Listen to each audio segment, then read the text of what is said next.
Good evening. চলে আসলাম, দেখো যেখানে বলেছিলাম তোমাদের আজকে কাজে এসছি মেকআপ করতে, সেখানে কিন্তু অলরেডি এই জেঠিমার মেকআপ হয়ে গেছে। দেখো তো তোমরা, দূরে যাও, কেমন লাগছে অবশ্যই কিন্তু জানিও। জেঠিমা কিন্তু ভারী মিষ্টি দেখতে, খুবই সুন্দর। জেঠিমা কোনোদিনও সাজেনি, তাই এবার আমার কাছে সাজলো। আর তোমরা দেখে জানিও তো কেমন লাগছে জেঠিমাকে। পুরো শাড়ি, পুরো ফুলটা দেখাও। দেখে যাচ্ছে, দূর থেকে করতে হয়, এবং কাছ থেকে এসে কি দেখবে, খুব মিষ্টি লাগছে।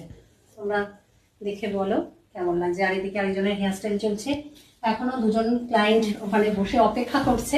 আর এখানে একজনের হেয়ারস্টাইল চলছে, দেখো মেসি বান করে নিচ্ছে। হ্যাঁ ভালো ছবি আসছে। তুমি একটু ভিতরে খুলে নাও, এটা পাচ্ছি না। দেখো এই হেয়ারস্টাইলটা মেসি বানটা কেমন হয়েছে।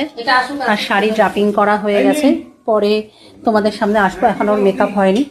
চলো টাটা, আবার পরে আসছি নেক্সট ভিডিও নিয়ে। এখন ওখানে আরো দুজন ক্লায়েন্ট আমার জন্য অপেক্ষা করছে। বন্ধ করে দিচ্ছ।